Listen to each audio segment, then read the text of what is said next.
The rain began just after midnight. A soft, insistent tapping against the window pane. It was an October rain. Cold and final.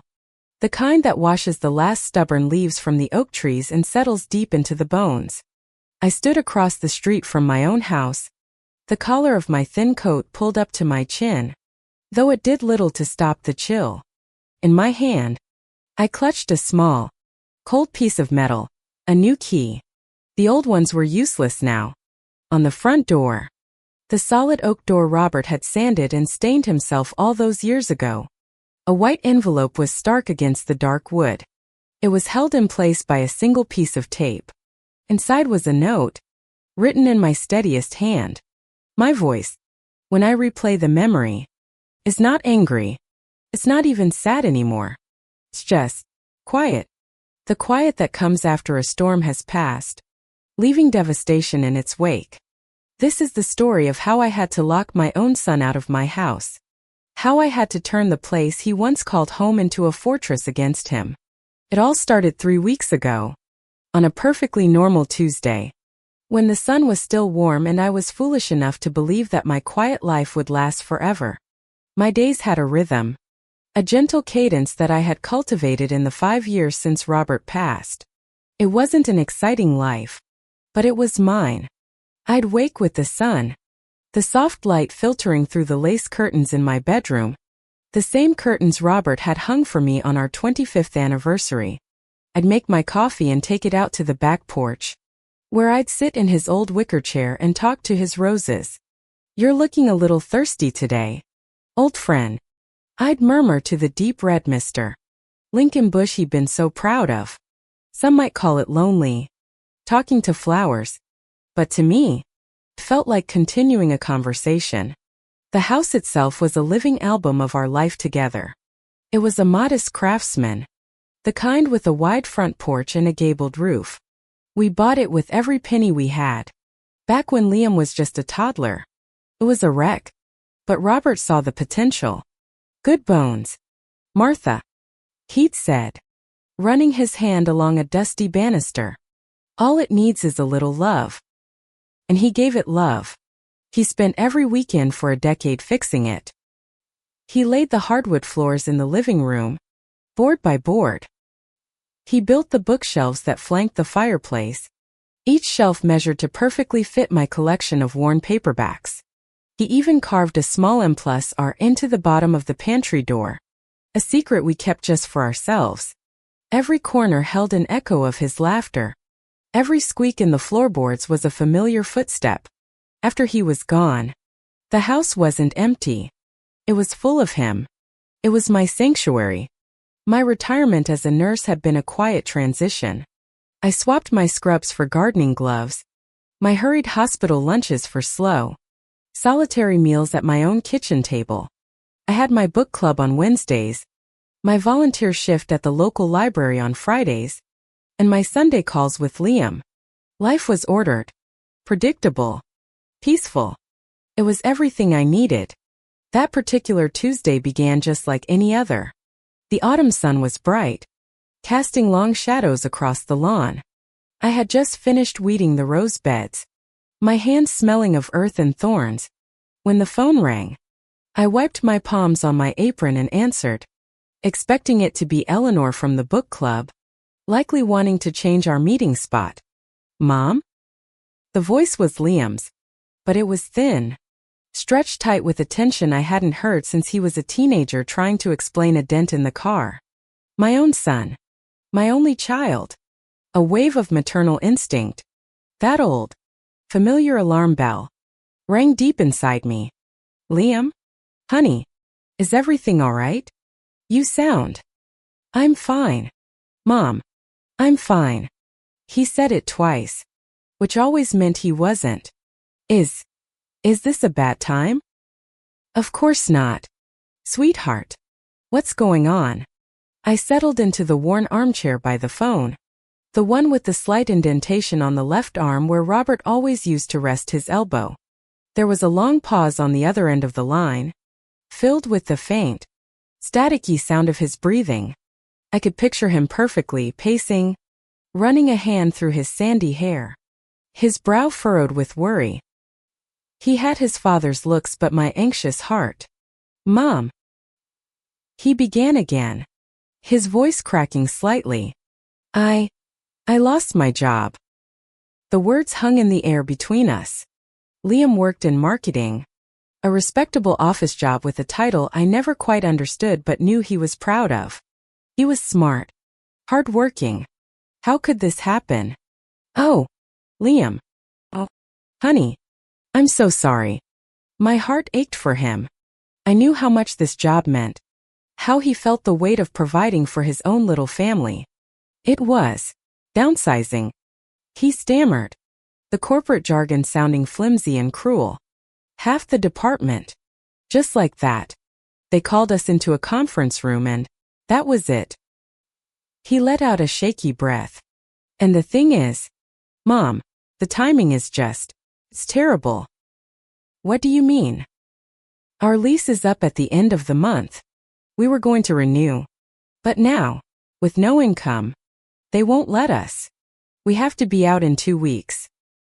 I heard a faint cry in the background. It was Leo, my grandson. He was only 3 months old. Tiny, perfect bundle I'd only held a handful of times. And Jessica, my daughter-in-law. My mind flooded with images of them. My family, with no place to go. A baby with no roof over his head. The thought was unbearable. Mom. Liam's voice was barely a whisper now, thick with a shame that broke my heart.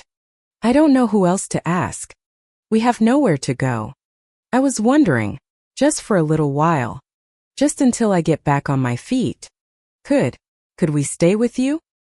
The question wasn't even a question. It was a plea. In that moment, there was no other possible answer. The quiet rhythm of my life, the peaceful solitude. It all seemed so selfish in the face of my son's desperation. He was my boy. This was his childhood home. Of course he could come here. Don't you be silly, Liam, I said, my voice firm and reassuring, the way it used to be when he'd fall and scrape his knee. Of course you can stay here. This is your home. You, Jessica, and little Leo, you come here. You stay as long as you need. The relief in his sigh was a physical thing, a wave of gratitude that traveled through the phone line and washed over me. Oh, Mom, thank you. Thank you so much. You have no idea what this means. It'll just be for a couple of months. Promise. I'll be looking for work every single day. Don't you worry about that now, I said, already mentally rearranging the house. You just worry about packing. The guest room is all ready. It'll be nice, having the house full again. As I hung up the phone, a genuine smile spread across my face. The initial shock was already being replaced by a sense of purpose, a feeling I hadn't realized I'd been missing. The house was too big for one person, too quiet. The thought of a baby's gurgle echoing in the hall, of Liam's familiar footsteps on the stairs, it felt right. Felt like coming home. I spent the next week in a flurry of happy activity. I aired out the guest room, changing the sheets to the soft flannel ones I saved for special occasions. I dug out the old wooden crib from the attic, the one Robert had made for Liam. As I wiped away the dust, my fingers traced the smooth, worn wood. I could almost hear him humming as he worked, the scent of sawdust in the air. I set it up in the corner of the guest room, imagining little Leo sleeping peacefully inside. I went to the grocery store and stocked the pantry with things I knew Liam and Jessica liked. I even bought a jar of the fancy organic peanut butter Jessica preferred, and the expensive, fragrance-free baby wash. I wanted them to feel welcome, to feel cared for. I was a mother, a grandmother. This is what I was meant to do. The day they were scheduled to arrive, I baked an apple pie, filling the house with the warm, comforting scent of cinnamon and cloves. I felt a nervous excitement, a flutter in my chest. When their car finally pulled into the driveway, I rushed to the front door, my heart swelling with love. Liam got out first, looking tired but grateful. He wrapped me in a hug that felt like it held all the worries of the world. Thanks, Mom. Really? Then Jessica emerged from the passenger side, holding a car seat that contained my tiny grandson. She managed a weary smile. Martha, thank you so much for this. You're a lifesaver. Nonsense, I said, beaming, reaching for the car seat. Let me see this little man. Leo was asleep, his tiny face scrunched up, his chest rising and falling in a fragile rhythm. He was beautiful. All the disruption, all the future uncertainty, it all melted away in that moment. This was family, and family was everything. The first few days were a chaotic but happy blur. There were boxes everywhere, a mountain of baby gear that seemed to multiply overnight. The quiet of my house was replaced by a new soundtrack, the cry of a baby, the low murmur of the television, the constant opening and closing of doors. It was an adjustment, but a welcome one. I felt needed. Liam was true to his word, spending hours on his laptop in the dining room, applying for jobs. Jessica was busy with the baby, and I was happy to help, rocking Leo to sleep or just holding him while she took a much-needed shower. I'd cook them dinner every night, trying to make their favorite meals. Felt good to be taking care of them. But slowly, almost imperceptibly at first, small dissonances began to creep into my happy domestic symphony. Started with little things. Jessica had a habit of leaving her coffee mugs on the wooden end tables, without a coaster. I'd quietly move them to the kitchen, wiping away the faint white rings they left behind. My neatly organized living room became a permanent obstacle course of baby swings, diaper bags, and piles of laundry. I told myself it was temporary. I told myself it was just part of having a baby in the house. One evening, I was cooking Robert's favorite beef stew. The smell filled the kitchen, a scent that for me was synonymous with comfort and love. Jessica walked in, wrinkling her nose. "What's that smell?" she asked. "It's beef stew," I said cheerfully. "Your father-in-law's favorite recipe." "Oh," she said, her tone flat. "It's just a little heavy, don't you think? And all that red meat." I was hoping for something lighter. Maybe a salad. I felt a small prick of disappointment, but I brushed it aside. "Oh, of course. I can make you a salad, dear. No trouble at all." Later that week, I found her replacing my simple, white dish soap with a bright green, heavily perfumed version. The other one just wasn't cutting the grease on the baby bottles, she explained, not looking at me. I didn't say anything. I just moved my old soap to the laundry room sink. Liam, caught in the middle, seemed oblivious. He was so consumed by his job search, so grateful to have a place to stay, that he didn't notice the small ways my home was being subtly rewritten. He didn't see how his wife's needs were slowly but surely erasing mine. Or maybe he did, and he just chose not to say anything. It was easier that way. The real shift, the first tremor that warned of the earthquake to come, happened about a week after they moved in. It was my book club day. I looked forward to it all week. It was my time. A few hours of adult conversation and intellectual debate that had nothing to do with recipes or retirement plans. "I'll be back around 9, I told Liam, grabbing my purse. "There's leftover stew in the fridge for you and Jessica." "Have fun, Mom," he said, barely looking up from his laptop. I did have fun. We discussed a new biography that was both scandalous and brilliant, and we laughed until our sides hurt. When I drove home, the streets were quiet, the windows of the houses dark save for the blue flicker of televisions. I pulled into my driveway feeling refreshed, content. I walked in the front door, shrugging off my coat. "I'm home," I called out. There was no answer. I walked toward the kitchen, expecting to find it dark. But the light was on, and standing in the middle of my kitchen, a place that felt as personal as a diary, was a woman I barely knew. It was Diana. Jessica's mother. She was wearing an apron and was directing Liam, who was standing on a step stool, to move my canisters on the top shelf. I stopped dead in the doorway. My heart gave a startled little leap. "Diana?" I said, my voice sounding strange in my own ears. What are you doing here?"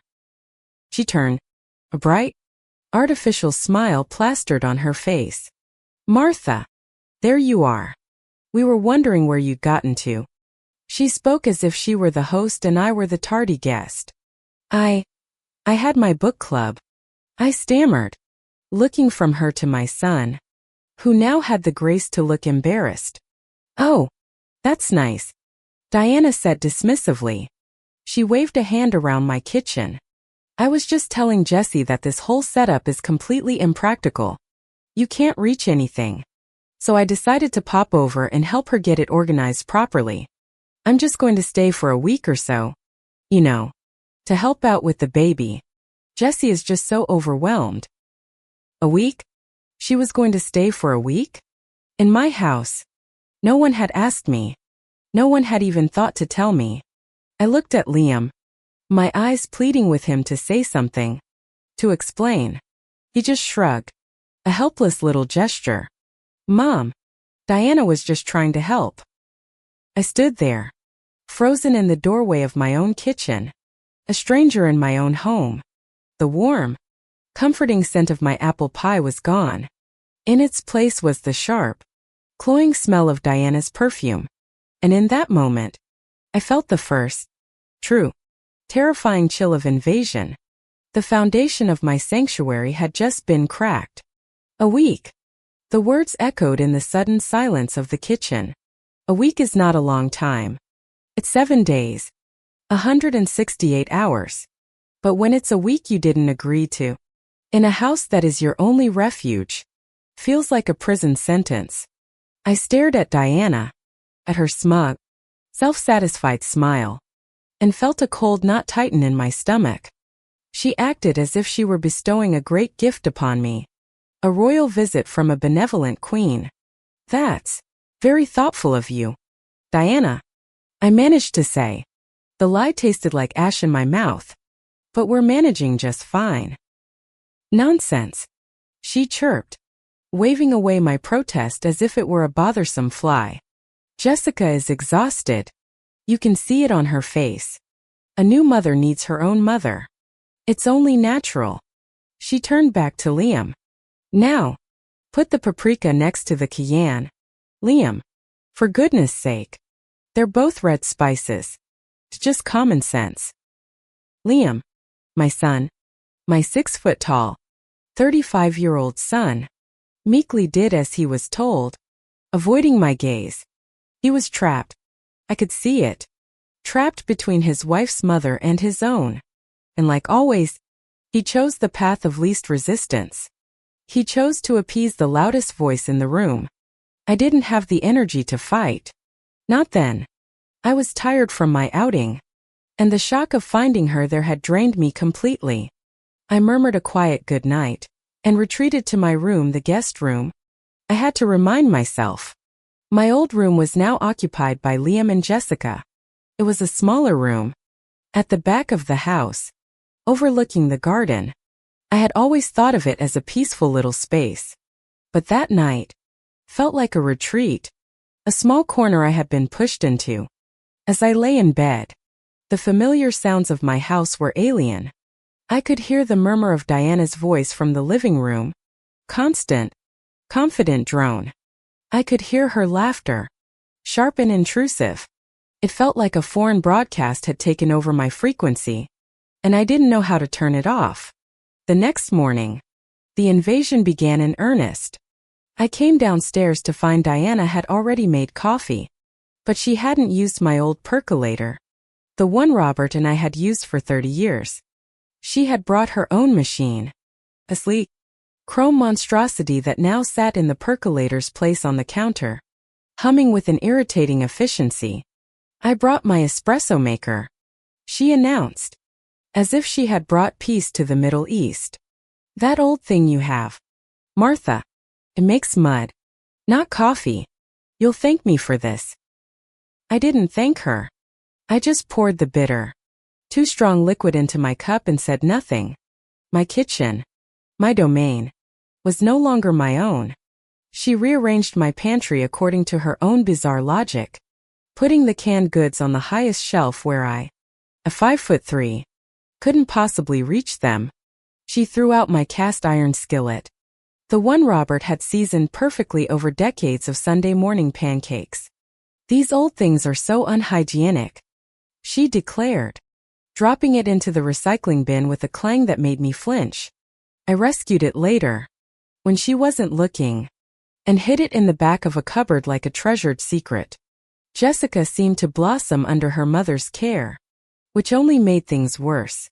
She and Diana operated as a unit, a two-woman team with a shared brain. They would sit on the sofa, whispering and giggling, their heads close together. Whenever I entered the room, the conversation would stop abruptly, and they would both look up at me with identical, bland smiles. I felt like an intruder in my own living room. Liam remained a ghost in the house, glued to his laptop, his headphones on. He was either willfully blind to what was happening, or he was a coward. I wasn't sure which was worse. I tried to talk to him once, cornering him in the hallway while he was getting a glass of water. Liam, I said, keeping my voice low, we need to talk about Diana. He stiffened, his shoulders tensing. What about her? Mom, she's just trying to help. She threw out your father's skillet, I said, my voice trembling slightly.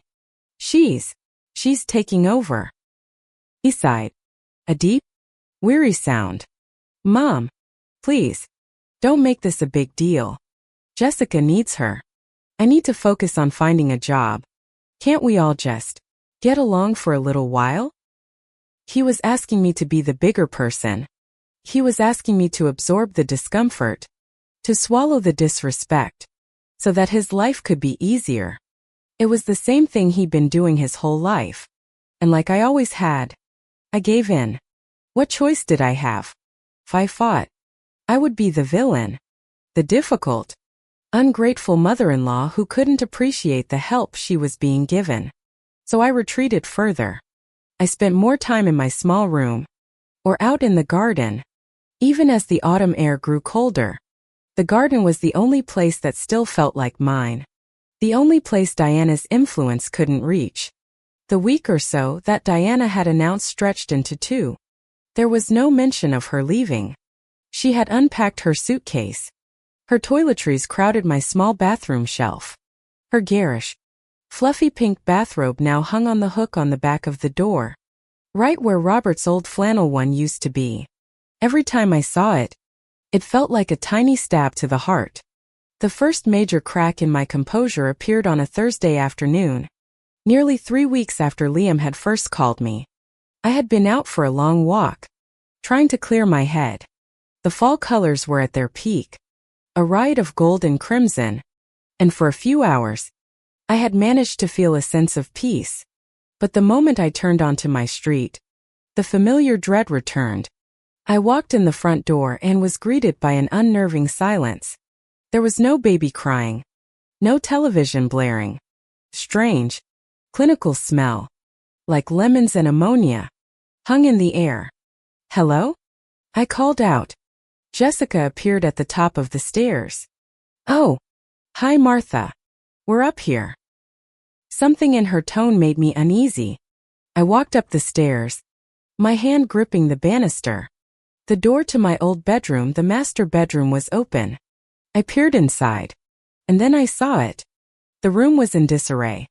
My bed, the beautiful 4-poster bed that Robert had bought me for our 40th anniversary, was stripped bare. The mattress was leaning against the wall. Diana was standing in the middle of the room, directing Liam, who was carrying a box of her things. She was moving into my room, into the room I had shared with my husband for 4 decades. I couldn't breathe. It felt as if all the air had been sucked out of the hallway. What is going on? My voice was a choked whisper. Diana turned to me, her expression one of mild annoyance, as if I had interrupted something very important. "Oh, Martha. I was just telling Liam. My back is killing me sleeping in that little guest room. And the guest bathroom is so small. This room has its own bathroom. You see, it's just much more practical. You don't mind, do you? I mean, you're just one person. You don't need all this space." I stared at her, speechless. I looked at the walls, at the faint outlines where my pictures used to hang. I looked at the nightstand on my side of the bed, the one that had always held a glass of water, my reading glasses, and a photo of Robert and me on our wedding day. The photo was gone. In its place was a framed picture of Jessica, Liam, and baby Leo. They had not just taken my room. They had erased me from it. My gaze shifted to Liam. He stood frozen, a box in his hands, his face pale. He wouldn't look at me. He just stared at a spot on the floor, his jaw tight. He was letting this happen. He was actively participating in my displacement. "Liam?" I said. And his name was a raw, wounded thing. He finally looked up, and I saw the shame in his eyes. But it was fleeting, quickly replaced by a defensive wall. "Mom, it's just a room," he said, his voice quiet but firm. "Diana is helping us. Her back really does hurt. It's the least we can do." "The least you can do?" The word screamed in my head. "The least you can do is let this stranger evict your mother from her own bedroom? The room where she slept with your father? The room where she held him as he took his last breath?" But I didn't say any of that. The shock was too great. The betrayal too deep. Felt like a physical blow. I felt my hands begin to shake. Turned, without another word, and walked back down the stairs. I went into the small back room they had designated as mine, and I closed the door. I sat on the edge of the unfamiliar bed and stared at the wall. I didn't cry. I was beyond tears. I felt a strange and terrifying calm settle over me. It was the calm of realizing you are utterly, completely alone. My son, the person I loved more than anything in the world, had made his choice. He had chosen his wife.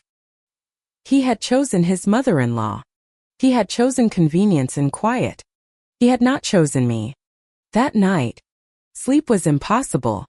Every creak of the floorboards above me was a reminder of Diana, sleeping in my bed. I imagined her hanging her clothes in my closet, putting her face creams on my vanity. The thought made my skin crawl. This house, my sanctuary, had become a prison, and I was the prisoner. The next day, I tried one last time. I waited until Jessica and Diana took the baby out for a walk. I found Liam in the dining room, his laptop open, but he was just staring at the screen. He looked miserable. "Liam," I began, my voice carefully controlled. "We have to fix this. This is not okay." He flinched, but he didn't look at me. "Mom, I can't deal with this right now. I have an interview tomorrow." "This is more important than an interview," I insisted, my voice rising. "She is sleeping in my bed. In your father's bed. Does that mean nothing to you?" Finally, he turned to face me, and his eyes were cold. "What do you want me to do, Mom? Kick out my wife's mother? The only person who is helping us right now? Jessica would never forgive me. We'd have a huge fight, and I can't handle that right now. I just can't." "So you'd rather I handle it?" I asked, my voice dangerously quiet. "You'd rather I'm the one who is uncomfortable, the one who is disrespected?" "It's not about respect," he snapped, his voice cracking with the stress that had finally boiled over. "It's about getting by. It's about survival. You have this big, empty house. We have nothing. I'm sorry if it's not perfect, but this is how it has to be for now. Can you please, for my sake, just let it go?" Let it go. He wanted me to let go of my dignity. He wanted me to let go of the memory of his father. He wanted me to shrink myself down to nothing so he wouldn't have to be a man and stand up for his own mother. I looked at him, at the son I had raised, and I felt a profound and devastating sense of failure. Not his failure. Mine. I had raised a boy who would sacrifice his mother's peace for his own. I didn't answer him. I just turned and walked away. I went out into the garden. The air was crisp and cold, and the last of the roses were clinging to their stems, their petals brown and wilted at the edges. I sank onto the old wooden bench that Robert had built, the one that sat under the big maple tree. I looked at my house. My beautiful house. It looked the same from the outside. The same warm, inviting lights glowed in the windows. But I knew the truth. It was a hollow shell. The soul of the place, the love and the memories that had held it together, was being systematically dismantled, board by board, memory by memory, and I was letting it happen. For him. For a love that was clearly no longer being returned. The days that followed my son's plea for me to let it go were the quietest, most painful I had ever endured in that house. A new, unspoken truce had been declared, but it was the truce of a defeated army. I was a ghost in my own home, a polite phantom who haunted the hallways and kitchen, making as little noise as possible. I would wake early, make my coffee before anyone else was up, and retreat to my little room or the cold garden. I took my meals alone, often standing at the kitchen counter, eating quickly before anyone could come in and make small talk. I was cordial, but distant. I answered when spoken to, but I no longer initiated conversation. I was building a wall around myself, brick by invisible brick. Diana, meanwhile, reveled in her new position as lady of the manor. She had completely taken over the master suite. My clothes had been unceremoniously boxed up and moved to the guest room closet, crammed into the small space. She hosted one of her friends for tea in my living room, using my best china without asking. The cups I had inherited from my own mother. I overheard her complaining to her friend about my old-fashioned taste, her laughter echoing down the hall. I just closed my door and turned up the volume on the small radio I kept by my bed. Jessica and Liam seemed relieved by my silence. To them, it must have seemed like acceptance. They mistook my retreat for surrender. They didn't understand that in my silence, cold, hard resolve was beginning to form. It was no longer about anger or hurt. It was about a deep, chilling clarity. I saw them for who they were. I saw my son's weakness, my daughter-in-law's casual cruelty, and my mother-in-law's brazen entitlement. The turning point, the moment that began the shift from passive resistance to active self-preservation, centered around something small, something only I would even know the value of. It was a box. A cedar box that Robert had made for me on our first anniversary. It wasn't fancy. The joints weren't perfect, and the lid was a little crooked. But he had made it with his own hands. He had carved my initial M into the lid with a pocket knife. Inside, I kept my most precious treasures. Not jewels or money, but things that were priceless to me. I kept the first letter he ever wrote me, when he was away for a training exercise in the army. I kept a lock of Liam's baby hair, as fine and soft as corn silk, tied with a blue ribbon.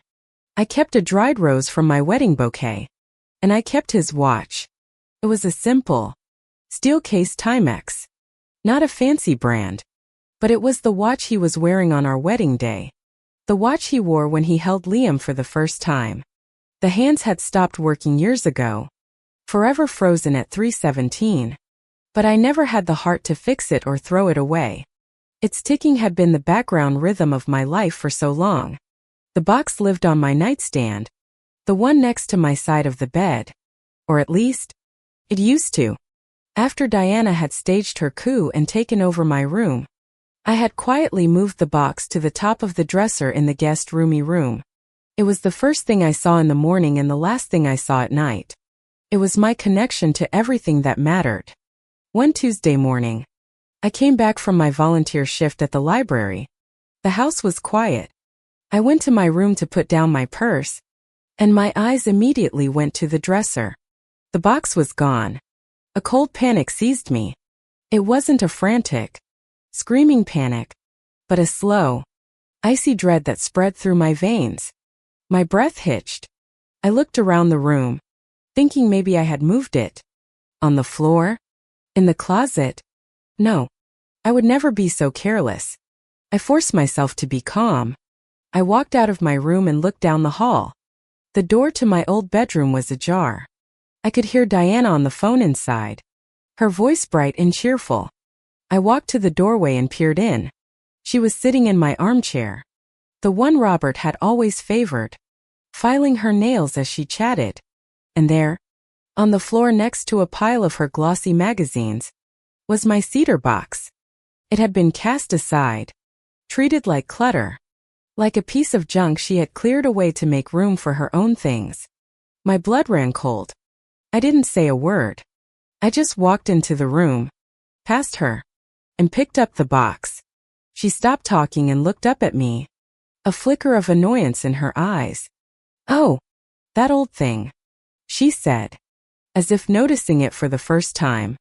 "I was just tidying up. It was taking up so much space on the dresser." I didn't look at her.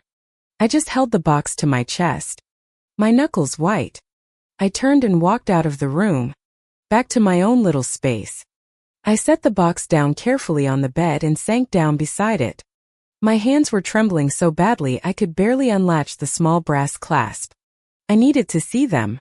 I needed to touch them. I needed to reassure myself that everything was okay. I lifted the lid. The letters were there, though they looked as if they'd been shuffled through. The dried rose was there, a few more petals having crumbled to dust. The lock of hair was there, but the watch was gone. The space where it always sat, nestled in a bed of old velvet, was empty. I stared at the empty space, my mind refusing to process what my eyes were seeing. Gone. It couldn't be gone. I tipped the box over, emptying its contents onto the bedspread. I sifted through the letters, my fingers frantic now. It wasn't there. I checked the corners of the box, ran my hand along the lining. Nothing. The watch was gone. Robert's watch was gone. The calm I had so carefully constructed shattered into a million pieces. A wave of nausea washed over me. This wasn't carelessness. This wasn't disrespect. This was a violation. Someone had opened my box. Someone had gone through my most private, sacred memories. And someone had taken something. My first thought was Diana. It had to be her. She was the one who had moved the box. She was the one who treated my possessions with such contempt. I stood up, the contents of the box still scattered on the bed. I walked out of my room and down the hall with a purpose I hadn't felt in weeks. I was going to confront her. I was going to get it back. I was halfway to the master bedroom when I heard voices from downstairs. It was Diana and Jessica, their voices low and conspiratorial, coming from the living room. I stopped at the top of the stairs, hidden from their view by the turn in the staircase. I don't know why I paused. Maybe it was some instinct for self-preservation, a warning not to charge in blindly. I held my breath and listened. It was Diana's voice, smug and self-congratulatory. It was easy. The man at the pawn shop barely even looked at it. $150. Can you believe it? For that old piece of junk.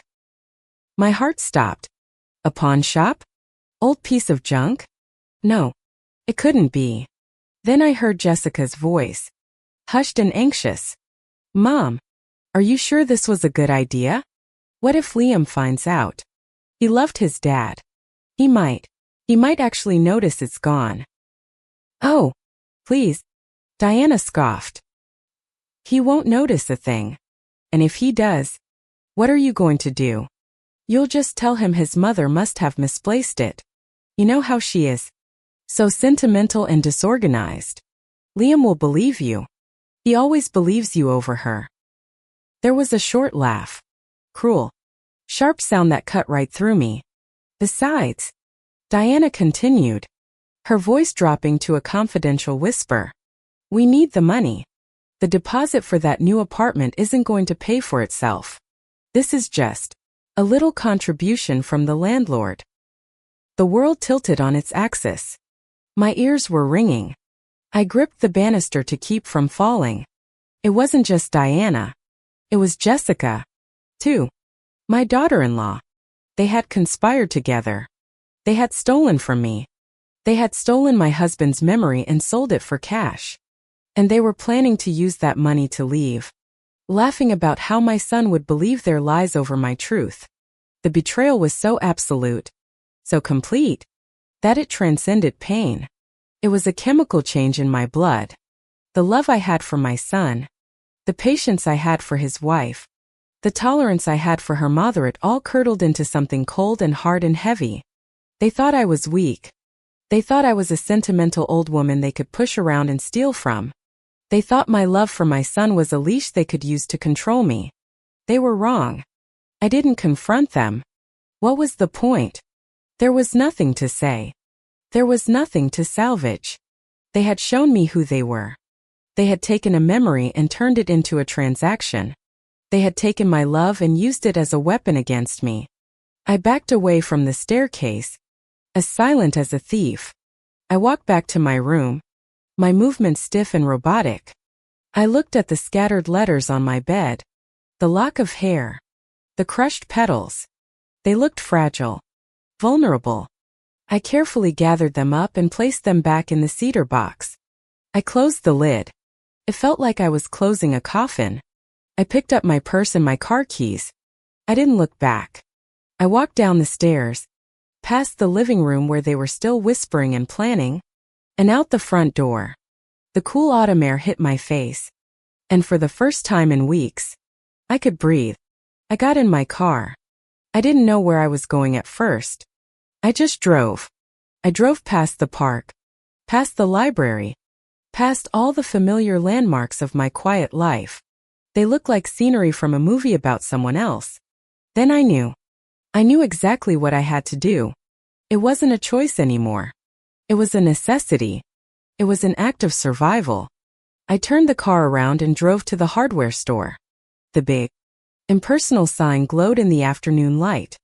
I walked inside, the bell above the door chiming brightly. I walked past the aisles of paint cans and garden tools, my purpose clear and unwavering. I found the aisle I was looking for. Aisle 7. Locks and security. I stood before the wall of shiny brass and steel. Deadbolts. Doorknobs. Padlocks. 100 different ways to keep people out. A young man in an orange apron approached me. Can I help you find something, ma'am? He asked politely. I looked at him, my expression unreadable.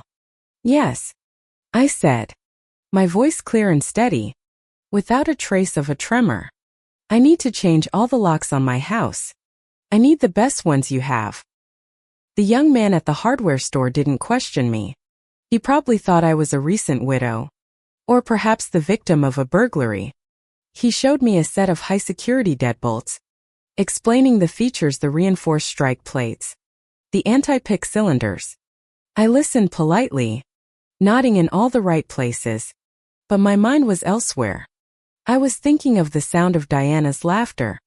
I was thinking of the empty space in the cedar box. I'll take 3, I said, my voice betraying no emotion. 1 for the front door, 1 for the back, and 1 for the door leading to the garage. He gathered the boxes for me, their weight in my shopping basket feeling significant, like I was buying armor. As he rang me up, he asked if I needed a referral for a locksmith. No, thank you, I said, sliding my credit card into the machine. I can do it myself. Robert had taught me, you never know when you'll need to be self-sufficient, Martha. He'd said one Saturday afternoon, years ago, after we'd locked ourselves out. He'd shown me how to disassemble the old lock, how to fit the new cylinder, how to make sure everything was flush and secure. I'd complained at the time, my fingers fumbling with the screwdriver. Now, I was grateful for the lesson. It was another gift from him. A final piece of his protection reaching across time. I didn't go straight home. I couldn't. The thought of walking back into that house, of having to look at their faces and pretend that I didn't know what they had done, was unbearable. I drove to a small park on the other side of town, a place with no memories attached to it. I parked the car under a large sycamore tree, leaves a brilliant, dying yellow. The hardware store bag sat on the passenger seat next to me. Silent. Heavy promise. I sat there for hours, watching as the sun sank lower in the sky, painting the clouds in shades of pink and orange. I didn't cry. The time for tears was over. What I felt was a profound, aching sorrow. It was grief. I was mourning the son I thought I had. The loving, decent boy I had raised had been replaced by this weak, compliant man who would stand by and watch his mother be devoured by wolves to keep the peace. I had spent my entire life being a caregiver. As a nurse, I cared for strangers. As a wife, I cared for Robert. As a mother, I cared for Liam. I had poured myself into others, making sure their needs were met, their comforts secured. I had built my identity on being needed. And now, I realize, they didn't need me. They needed my house. They needed my resources. They saw me not as a person, but as a convenience, an obstacle to be managed, and eventually, removed. The phrase Diana had used echoed in my head. A little contribution from the landlord. That's what I was to them. A landlord. Not a mother. Not a grandmother. A cold rage, clean and pure, began to burn away the sorrow. It was the rage of the ignored, the disrespected, the underestimated. They had pushed me into a corner. They had assumed I would just stay there, quietly accepting my fate. They had no idea what I was capable of. They had forgotten that the quietest people are often the ones with the most to protect. When dusk finally settled, turning the sky to a bruised purple, I started the car. I knew they would be home. They would be in my kitchen, eating my food, sitting on my furniture, watching my television. They would be living their lives in the hollowed-out shell of mine. The drive home was different this time. I wasn't returning to a prison. I was a soldier, returning to a battlefield of my own choosing. I parked my car at the end of the street and waited. I watched my own house, a sentinel in the growing darkness. The lights were on, casting a warm, deceptive glow. It looked so peaceful from the outside. A perfect little picture of domestic bliss. At around 8 o'clock, I saw Liam's car pull away from the curb. He was probably going to the 24-hour pharmacy to get diapers or formula. One of the few errands he was still trusted to run alone. This was my chance. It wasn't ideal, but it was a window. I got out of my car, taking the bag from the passenger seat. I walked down the quiet sidewalk, my footsteps making no sound on the damp pavement. I let myself in through the back door, the one that led into the laundry room, the old lock, the one that still recognized my key, turned with a familiar click. Felt like a farewell. The house was filled with the smell of something Diana had cooked. A greasy, spicy odor that clung to the air. From the living room, I could hear the tinny sound of a game show on the television. I crept through the kitchen, my heart pounding a steady, determined rhythm against my ribs. I peeked around the corner.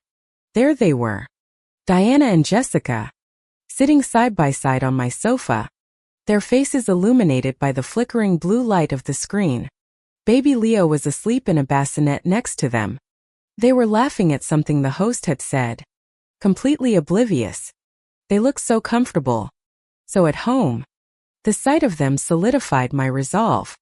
I retreated, moving with a silence I hadn't known I possessed. I started with the back door. My hands were surprisingly steady as I unscrewed the old lock set.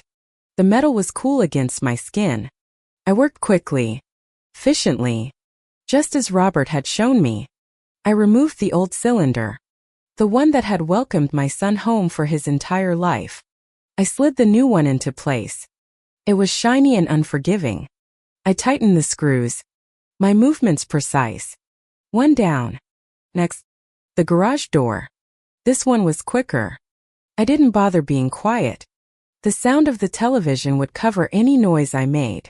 The old lock came off. The new one went on. Two down. The front door was the last. The most important. This was the public face of my home. The entrance through which all my joys and sorrows had passed. It was the door I had opened to bring my newborn son home from the hospital. It was the door through which Robert's casket had been carried. Felt like a sacred act. Final. Necessary desecration. I could still hear them laughing in the living room. I worked on the lock. My back to them. My body shielding my actions. The old brass mechanism, worn smooth by decades of use, came away in my hand. I held it for a moment. Felt warm. Like it still held a residual memory of all the hands that had turned it. I put it in my pocket. I then fitted the new deadbolt. The cold, heavy steel feeling alien and final. I screwed it into place, making sure it was solid, unmovable. 3 down. I stood up and gathered my tools. I took the old locks and the empty boxes and put them back in the hardware store bag. I walked back through the kitchen. A ghost in my own house one last time. As I passed the living room, I paused. They hadn't moved. They were still engrossed in their show, cocooned in their little world of stolen comfort. They had no idea the world had just changed beneath their feet. I slipped out the back door, closing it gently behind me. The new lock clicked into place with a sound that was both sickening and satisfying. I was now locked out of my own house, along with them. But I had the new keys. I walked back to my car, got in, and drove to a cheap motel a few towns over. The room smelled of stale smoke and disinfectant, but it was the most peaceful place I had been in weeks. It was anonymous. It was mine. I laid the 3 new keys on the flimsy bedside table. They looked powerful. Final. I knew what would happen next. There would be confusion, then annoyance, then panic. There would be phone calls. So many phone calls. I took out my phone and looked at the picture on my lock screen.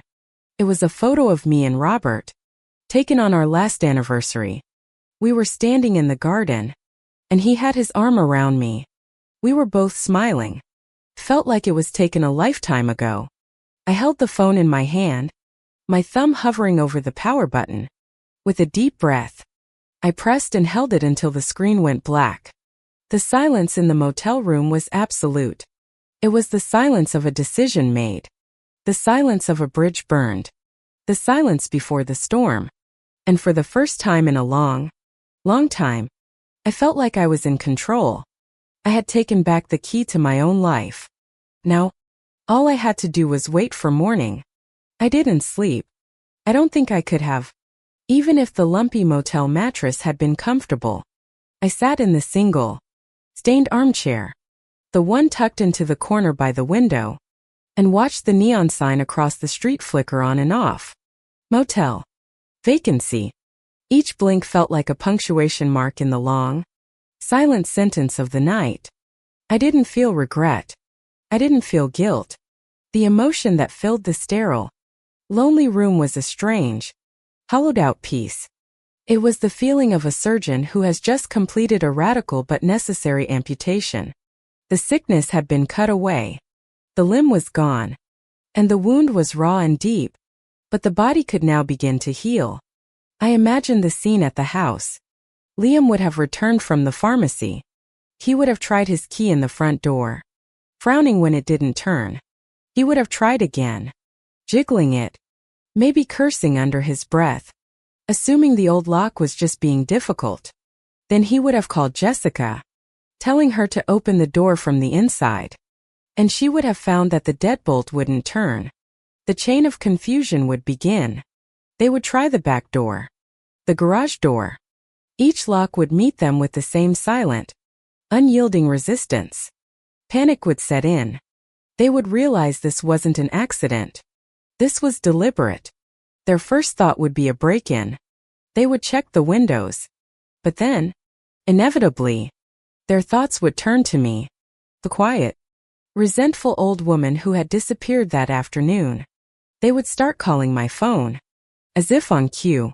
Even though my phone was off, I felt a phantom vibration in my purse. A ghost of a summons. I had spent my entire life answering when my son called. It was a reflex etched into my very being. But tonight, the reflex was dead. The sun rose slowly, a dirty gray light filtering through the thin motel curtains. Morning. The time for reckoning. I made myself a cup of the terrible powdered coffee provided by the motel and sat back down to wait. I knew I couldn't hide forever. A confrontation was inevitable, but it would be on my terms. In a place of my choosing. Around 7 a.m., I turned my phone back on. The result was instantaneous and violent. It was like opening a floodgate. A torrent of notifications poured in, making the phone buzz and vibrate uncontrollably in my hand for nearly a full minute. 27 missed calls from Liam. 15 from Jessica. A handful from Diana. And a wall of text messages. I opened them, my heart beating a little faster. Not with fear, but with a grim sense of validation. The first few messages from Liam were confused. Mom, where are you? He isn't working. Are you okay? Call me. Then, annoyance crept in. Mom, this isn't funny. We're locked out. Jessica and Diana are freaking out. Leo is crying. Then, the anger. What the hell did you do? Did you change the locks? Are you insane? Pick up the phone. Martha. Now. He had called me Martha, not Mom. The shift was stark. A clear line drawn in the sand. I was no longer his mother. I was his adversary. Jessica's messages were a masterclass in passive aggression and feigned concern. Martha, we're so worried about you. Please just tell us you're safe. Leo needs his things. His formula is inside. Please, whatever is wrong, we can talk about it. Don't punish the baby for this. Don't punish the baby. The classic, manipulative stab. As if I were the one who had created this situation. As if their comfort and convenience were a human right I was cruelly violating. Diana's messages were, predictably, blunt and insulting. You childish, selfish woman. Open this door immediately. I'm calling the police. The threat of the police made me pause. Let them call. What would they say? Officer. My mother-in-law locked us out of her house? It was my name on the deed. My name on the property tax bills. I had every legal right to decide who was, and was not, welcome inside. They had no power here. Their only power had been my love and my guilt. And they had burned through both. I took a deep breath and typed out a simple message. I sent it as a group text to all three of them. I am fine. We will talk. Meet me at 10 a.m. The picnic tables at Northwood Park. Come alone. Do not bring the baby. I specified the park because it was neutral territory. It was public. There would be no screaming matches. No emotional hostage-taking. And I specified come alone because I knew they wouldn't. Their codependence was too strong. They would arrive as a united front. A phalanx of indignation. I turned the phone off again. I had said what I needed to say. The next 2 hours were mine. I took a long, hot shower, letting the water wash away the grime of the motel and the residue of the last few weeks. I got dressed in a pair of clean slacks and a simple, ironed blouse. I looked at myself in the mirror. The woman looking back at me was older. Her face etched with lines of grief and stress. But her eyes were clear. For the first time in a long time. They were not clouded with confusion or unshed tears. They were steady. At 9:45, I drove to the park. It was a crisp, bright autumn day. The air was clean, and the leaves crunched under my feet as I walked to the designated picnic area. I chose a table that sat under a large oak tree, the same one where Robert and I used to watch Liam's Little League games. The memory didn't hurt anymore. It felt like borrowing strength from him. Precisely 10:02. Liam's car pulled into the parking lot. As I predicted, All three of them got out. Liam's face was a mask of fury and exhaustion. Jessica's was tight with practiced worry. And Diana looked like a thundercloud, ready to burst. They left Leo in the car with the windows cracked, a testament to how quickly they expected this to be resolved. They marched towards me, a unified army of the wronged. I remained seated, my hands folded calmly on the wooden table. What is the meaning of this? Martha, Diana began, her voice shrill, dispensing with any pleasantries. This is the most childish, manipulative stunt I have ever seen. I didn't look at her. My eyes were on my son. Hello, Liam. Don't hello, Liam me, Mom. He seethed, his hands clenched into fists at his sides. You locked us out of the house, in the middle of the night, with a baby. What were you thinking? I was thinking, I said, my voice even and low, that I was no longer willing to be a guest in my own home. A guest? Jessica chimed in, her voice dripping with false sincerity. Martha, we're family. We were just trying to help you.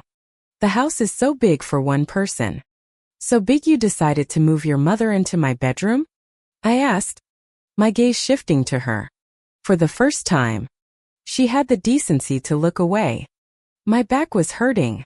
Diana snapped. It was a practical matter. It was a practical matter. I repeated slowly. I let the words hang in the cold air. Practicality seems to be very important to you, Diana. I reached into my purse and pulled out a small, folded piece of paper. It was a printout of a map. I unfolded it and slid it across the table towards them. What's this? Liam asked, frowning. It's a map of the downtown area, I said. I've circled a few locations for you. Specifically, all the pawn shops within a 2-mile radius of my house. Silence. Heavy silence fell over the table. Jessica's face went white. Diana's jaw tightened, her smug expression finally cracking. Liam just stared at the map, his brow furrowed in confusion. What are you talking about? He asked, but his voice lacked conviction. He looked from the map to his wife, then to his mother-in-law. A seed of doubt, of terrible understanding, was beginning to sprout in his mind. I looked directly at Diana. Her eyes, which had been so full of righteous anger moments before, now held a flicker of something else. Fear. I'm talking about my husband's watch, I said, my voice as cold and sharp as a shard of glass. The one that was in the cedar box in my room. The one that you, Diana, took, and you, Jessica, knew about. The one you sold for $150 to help pay for an apartment deposit. Liam flinched as if he'd been struck.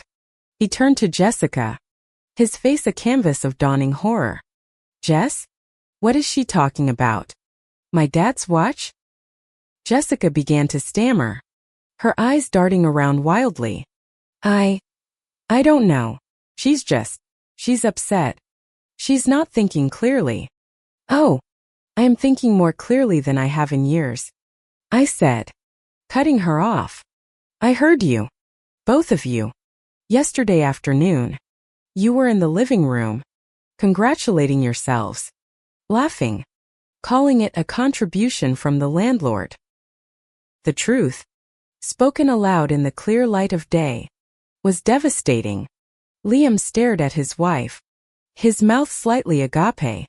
The fury he had directed at me was gone, replaced by a sickening, dawning comprehension.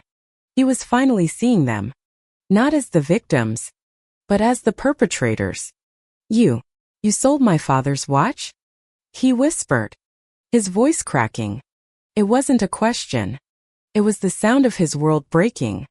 Jessica burst into tears, the loud, theatrical sobs of someone who has been caught. I'm sorry, she wailed. We were desperate. I didn't know what else to do. But Diana was not the crying type. Her fear hardened back into defiance. She glared at me, her eyes filled with pure venom. It was an old, broken watch. It was worthless. It was not worthless to me, I said, my voice dangerously quiet. And it was not yours to sell. I stood up, my chair scraping against the concrete. I had laid the truth out on the table. My part in this conversation was done. The rest was up to them. The house is mine, Liam, I said, looking at my son, at the wreckage of the man he had become. The locks are changed. You are not welcome there anymore. None of you. I turned to walk away. So that's it? Liam cried out, his voice raw with a pain I hadn't heard before. You're just going to throw us out? Your own family? I stopped, but I didn't turn around. You stopped being my family when you stood by and let them steal from me, I said, my back still to him. You stopped being my family when you chose their comfort over my dignity. A family doesn't do that. Kept walking, not looking back. The sound of Jessica's sobbing and Liam's stunned silence followed me all the way to my car. I had won, but it felt nothing like a victory. I had expected them to leave after that. I had expected them to take their shattered illusions and drive away, leaving me to the quiet solitude of the park. But as I reached my car, a shout stopped me, sharp and venomous. You think you're so righteous, don't you? It was Jessica. Her theatrical tears had vanished, replaced by a raw, ugly fury. She had stalked after me, her face blotchy and twisted with rage. Diana and Liam were a few paces behind her, Liam looking utterly shell-shocked, like a man who had just walked away from a car crash. You love this, don't you? Jessica spat, gesturing wildly with her hands, playing the martyr, the poor, sainted widow. You have everything, and you just couldn't stand to share a little piece of it. I turned to face her, my hand resting on the cool metal of my car door. I felt strangely detached, like I was watching a scene unfold from a great distance. Sharing is one thing, Jessica. What you did was not sharing. It was theft. It was a violation. It was a broken watch. She shrieked, her voice rising in pitch. It was a piece of junk in a dusty box. What you have is a house. A whole house that you don't even need. You just rattle around in it all day, talking to dead flowers, feeling sorry for yourself. Her words were meant to be cruel, and they were, but they didn't sting as she intended. Instead, they illuminated the vast, unbridgeable chasm between her worldview and mine. To her, the house was just an asset, a collection of square feet. The watch was just an object. She saw no value in memory, no currency in sentiment. Everything was transactional. This isn't about the watch anymore, is it? I said, my voice quiet but carrying in the cold, still air. This is about the house. Liam finally seemed to snap out of his stupor. Jess, stop it, he mumbled, stepping forward. Just stop. No. She whirled on him, her anger now directed at her husband. I'm tired of being careful. I'm tired of pretending. Yet, Liam, it's about the house. It was always about the house. She turned her venomous gaze back to me. You want to know the truth, Martha? The real truth? You want to know what our plan was? We weren't just going to stay for a few months. That was a lie to get our foot in the door. My blood ran cold. I had suspected. I had feared. But hearing it spoken aloud was something else entirely. The plan, she continued, her voice dripping with scorn, was for my mother to sell her cramped little condo, and then she was going to move in with us. With you. Permanently. We were all going to live there together. Proper family. I stared at her, horrified. The audacity of it, the sheer, calculated entitlement, was breathtaking. They had plotted this. They had sat in their rented apartment and schemed to colonize my life, to take over my home, piece by piece, until there was nothing of me left. You can't be serious, I whispered. Oh, I am, she sneered. And you know what the best part was? Liam agreed to it. He's the one who told me it would work. She jabbed a finger towards her husband, who now looked physically ill. He's the one who said you wouldn't be around for much longer anyway. The world stopped. He's the one who said you wouldn't be around for much longer anyway. The words didn't just pierce me. They shattered me. I looked at my son. My Liam. My boy. The child I had nursed through fevers. Whose scraped knees I had bandaged. Whose heartbreaks I had mended. I looked at him, searching his face for a denial, for a flicker of horror, for anything to tell me that his wife was lying. He didn't say a word. He just dropped his head, his shoulders slumping in shame, and stared at his own feet. His silence was the confession. His silence was the nail in the coffin of the love I had for him. He had discussed my death with his wife. He had used my mortality as a selling point in their scheme to take my home. The loss of his job hadn't been the catalyst for their desperation. It had merely been an opportunity to fast-track a plan that was already in place. They were just waiting for me to die. A sound escaped my throat. A dry, ragged gasp. The detached calm I had felt was ripped away, and in its place was a pain so vast and so absolute that it almost brought me to my knees. It was the ultimate betrayal. A betrayal of blood. Diana, seeing her daughter's confession and Liam's collapse, tried to salvage the situation with a dismissive wave of her hand. Oh, for heaven's sake.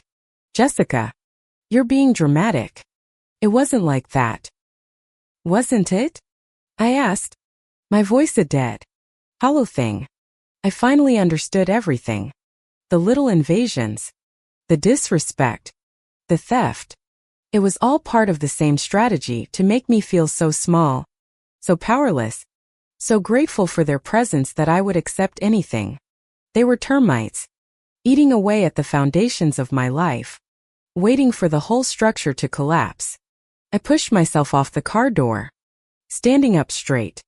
The pain was still there, a white-hot agony in my chest, but something else was rising through it. Not anger, not even hatred. It was a kind of profound, liberating disgust. The kind that cauterizes a wound and allows you to walk away from it forever. I looked at the three of them: a scheming thief, a venomous liar, and a spineless coward. This was not my family. This was a pack of hyenas who had mistaken a lioness for a dying lamb. Get your things, I said. My voice was completely toneless, devoid of any emotion at all. Liam's head snapped up. What? I will be at the house in 1 hour, I stated, as if giving instructions to a moving company. A police officer will be with me to keep the peace. You will have 48 hours to remove every single one of your belongings. Anything left after that time will be considered abandoned property and will be disposed of. You can't do that, Jessica shrieked. Watch me, I said. I pulled my car keys from my pocket. I will also be speaking to a lawyer this afternoon. If I so much as see any of you near my property after the deadline, I will file for a restraining order. I looked at Liam, my son, one last time. The boy I had loved was gone, if he had ever really existed at all. In his place was a stranger, a weak and disappointing man I no longer recognized. There was no pain in my eyes anymore. There was nothing. You should have let me sell the watch, Liam, I said, my voice barely a whisper. At least the money would have helped you find a new place to live. With that, I got into my car. I turned the key in the ignition, the engine roaring to life, drowning out the sound of Jessica's renewed hysterics. I didn't look in the rearview mirror as I pulled out of the parking lot. There was nothing left to see. The war was over. I had lost a son, but I was about to get my house back. I was about to get my life back. And in the cold, hard calculus of that moment, felt like a fair trade. The drive away from the park was not a retreat. It was an escape. The hour I spent before returning to my house was not spent in triumph or tears. It was spent in methodical, deliberate action. I drove to the local police precinct, the imposing brick building a symbol of order and rules. My hands were steady on the steering wheel. My heart was a cold, hard stone in my chest. I walked up to the front desk and spoke to a weary-looking officer with kind eyes. I explained the situation calmly and factually, omitting the deep, personal betrayals. I simply stated that I had family members staying with me who were no longer welcome, that I had changed the locks, and that I needed an officer present to ensure a peaceful removal of their belongings. It was a domestic dispute, a civil standby, as he called it. He nodded, took down my address, and promised to dispatch a patrol car to meet me there at the designated time. There was no judgment in his eyes, only a tired resignation. He had seen this story 100 times before. Next, I called a lawyer. I found a name online, a woman who specialized in family and property law. I left a brisk, clear message on her voicemail, outlining my situation and requesting an immediate consultation regarding restraining orders and tenant rights or lack thereof. In this case, I was no longer acting on emotion. I was acting on legal advice, building a fortress not just of new locks, but of legal precedent. When I pulled onto my street, a black and white police cruiser was already parked at the curb. Liam's car was there, too. A young, uniformed officer, Officer Miller, met me on the sidewalk. He was professional, his expression neutral. "Ma'am, are you Martha Evans?" he asked. "Yes, I am," I replied, my voice steady. "Your son and his family are waiting. They understand the terms?" I made them very clear, I said. I walked up my own front path, the officer a few steps behind me. I felt his presence not as an intrusion, but as a shield. I took out my new key, the cold, sharp-edged piece of metal, and slid it into the lock. Turned smoothly, with a satisfying, solid click. I pushed the door open. The three of them were standing in the entryway, looking lost and diminished. The house, which they had so confidently occupied just that morning, now seemed to reject them. They were surrounded by my things, my life, and they no longer belonged. Liam's face was pale and drawn. Jessica's eyes were red and swollen. Her earlier rage now curdled into a sullen resentment. Diana stood behind them, her arms crossed, radiating a silent, impotent fury. No one spoke. The silence was thick with unspoken accusations and bitter truths. "You have 48 hours," I said, my voice echoing slightly in the hall. "Starting now. You may take only what you brought with you. Officer Miller is here to ensure there are no misunderstandings." Liam flinched at the word misunderstandings. He knew I was talking about the watch. He knew I was talking about everything. He opened his mouth to speak, his voice raspy. "Mom, I am not your mother right now, Liam," I said, my voice cutting through the air, sharp and final. "I am the owner of this house. Please begin packing." The process was excruciating. It was like watching a slow, painful surgery. They moved like zombies, drifting from room to room, collecting their things. The mountain of baby gear, the clothes, the toiletries, the espresso machine. Every item they picked up was a reminder of their invasion. I stood in the living room, a silent sentinel, my arms crossed. I did not help. I did not speak. I just watched. Officer Miller stood discreetly by the front door, a quiet symbol of authority that kept their simmering anger in check. The hardest part was watching them empty the guest-roomy temporary room. They packed the things they had brought, but they had to leave behind the furniture, the bedding, the life that was mine. It was a tangible separation, a physical sorting of their life from mine. Then came the moment I was dreading. Liam and Jessica went upstairs to clear out my bedroom, my real bedroom. I could hear them overhead, The sound of drawers opening and closing. The shuffle of boxes. I stayed downstairs. I could not bring myself to watch them defile that space one last time. I sat in Robert's armchair, staring at the cold, empty fireplace, and I waited. After what felt like an eternity, Liam came down the stairs alone. He was carrying a single, small cardboard box. He stopped in front of me, his face a mess of shame and grief. I packed up your things from the guest room, he said quietly. The clothes from your closet. The pictures. He gestured toward the master bedroom. Diana's things are all out of there. Thank you, I said, the words feeling foreign and formal. He hesitated, shifting his weight from foot to foot. He looked like a little boy again, about to confess to breaking a window. Mom, I'm so sorry. I didn't know. Didn't you, Liam? I asked, my voice flat. I finally looked at him, truly looked at him. Did you not know they were moving her into my room? Did you not know they were selling my things? Or did you just not want to know? Because there is a difference. He had no answer. He just stared at me, his eyes pleading. But what he was pleading for, I no longer had to give. Forgiveness? Absolution? It was too late. The damage was too deep. What she said, in the park. He stammered, his voice breaking. About waiting for you to. It wasn't like that. I would never. I just meant, you've been so lonely since Dad died. I thought having family around would be good for you. It was a pathetic, flimsy excuse. A lie he was telling himself so he could sleep at night. He had used my loneliness as a justification for his own weakness. My loneliness was peaceful. Liam, I said, my voice dangerously soft. You brought chaos. You let them colonize my home and my life because you were too much of a coward to tell your wife no. You stood by while they chipped away at my dignity. Day after day. You didn't protect me. You sacrificed me. For what? For an easy life?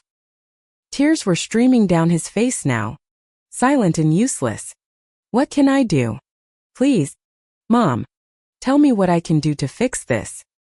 I stood up from the armchair. I was tired. I was so incredibly tired. I felt 1,000 years old. You can't fix this, Liam, I said. Some things, once they are broken, cannot be fixed. They can only be thrown away. I looked past him, toward the front door where Jessica and Diana were waiting, their faces impatient. You made your choice. You chose your family. Now, please, go and be with them. And leave me with what's left of mine. I was talking about the house, the memories, the ghost of his father.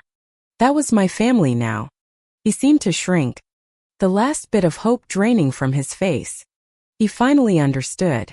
There was no going back. He turned and walked away, carrying the small box of my belongings, which he placed gently on the hall table. He didn't look at me again. He joined his wife and mother-in-law at the door. They began the slow process of loading their things into their car, making trip after trip in a tense, miserable silence. I watched them go. Each box, each bag, a piece of my life being purged of their presence.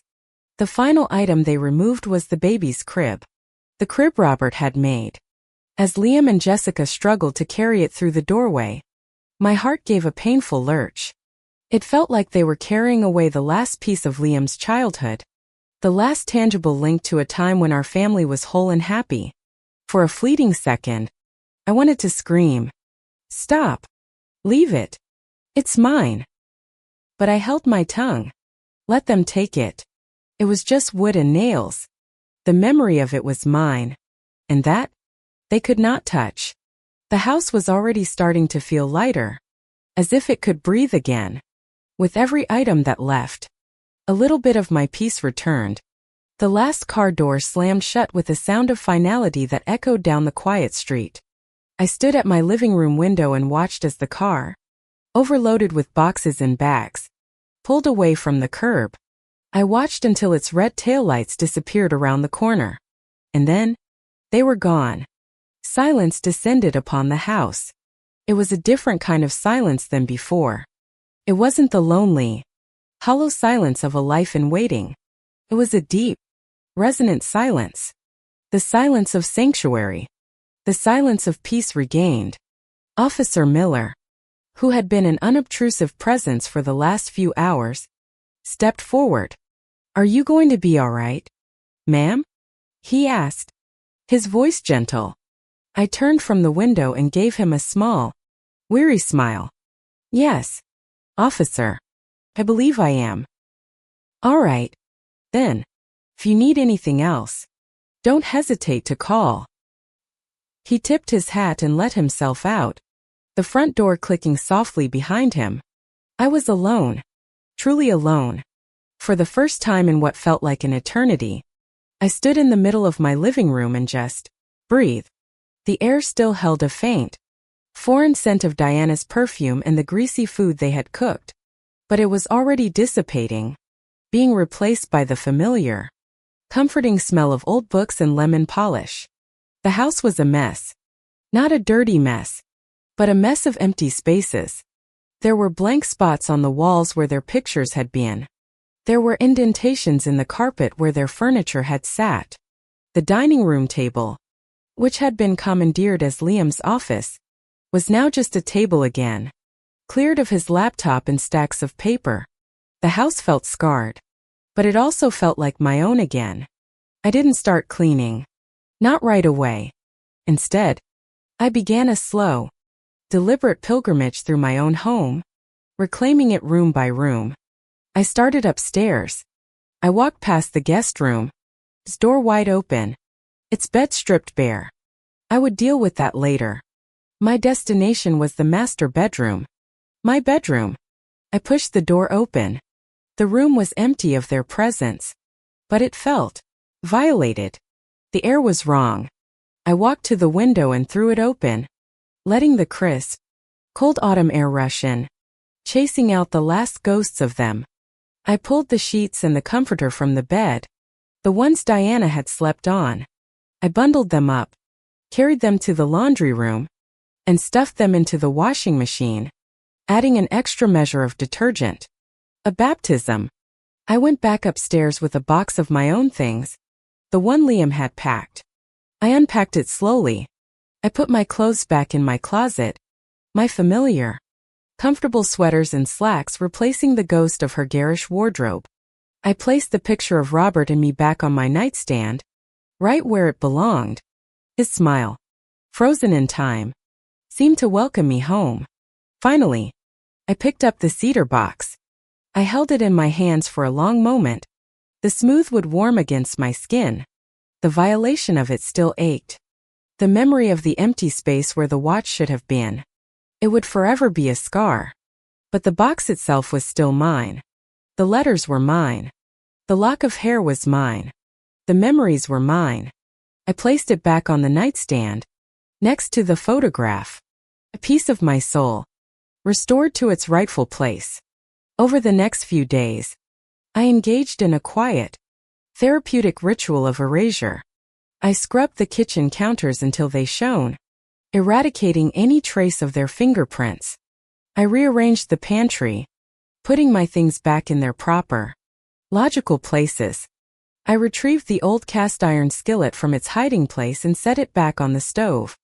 I brewed a pot of coffee in my old percolator, and the familiar, gentle bubbling sound was the most beautiful music I had ever heard. The rich, comforting aroma filled the kitchen. A flag of victory planted in reclaimed territory. My lawyer called back. She was sharp, efficient, and deeply sympathetic. She confirmed that since they were guests and not tenants, I was well within my rights. She drafted a formal cease and desist letter, to be followed by a restraining order if necessary, and sent it to the only address I could provide, Diana's condo. The legal wall around my sanctuary was now complete. A week later, a small package arrived in the mail. It was a padded envelope with no return address. My hands trembled slightly as I opened it. Inside, wrapped in a piece of bubble wrap, was Robert's watch. There was no note, no apology, just the watch. The crystal was scratched, and there was a small, ugly price tag sticker half peeled off the back. They had clearly gone back to the pawn shop and bought it back. It wasn't an act of remorse. I knew that. It was an act of self-preservation, a desperate, final attempt to absolve themselves, to be able to tell themselves that they had made it right. But they hadn't. The act of selling it could never be undone. The trust could never be restored. Holding the watch in my hand, I felt a wave of profound sadness for them. For my son. He had traded his birthright, his mother's love and his father's legacy, for a woman who thought a memory could be pawned and then repurchased. No harm done. I didn't put the watch back in the cedar box. The box was for pure memories, untainted things. I took the watch to a jeweler in the next town over. A kind old man with a magnifying glass permanently attached to his spectacles. "Can you fix this?" I asked him. "And clean it? It's very important to me." "Of course, my dear," he said, examining it gently. "A beautiful, simple timepiece. It has a good story, I can tell." "Yes," I said, "it does." I have not heard from Liam since that day. I don't know where they went. I don't know if he found a job. I don't know if they are still with Diana. Part of me, the mother in me that will never truly die, hopes he is okay. But the woman I have become knows that his life is no longer my concern. The bond has been broken. The love, which I once thought was unconditional, had a condition after all, respect. And that condition had been violated beyond repair.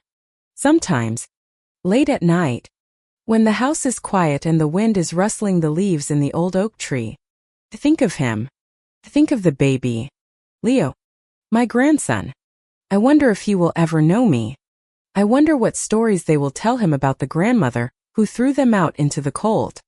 I know I will be the villain in his story, and I have made my peace with that, because I know the truth. I know that I did not throw them out.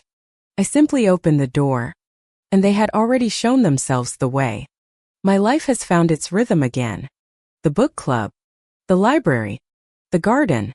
The roses are dormant now, sleeping under a thin blanket of frost. But I still talk to them. The house is quiet, but it is not empty. It is full of Robert. It is full of peace. It is full of me. Last week, I picked up the watch from the jeweler. He had cleaned it beautifully, the steel case gleaming. He had even replaced the scratched crystal. "I got it working again for you, too," he said with a smile. "Keeps perfect time." I thanked him and paid. I carried it home and placed it on the mantelpiece, right in the center, next to a picture of Robert hiking in the mountains. And for the first time since he died, the house is filled with a new sound. It's a soft, gentle, rhythmic sound. It's the sound of ticking. It's the sound of time moving forward again. My time.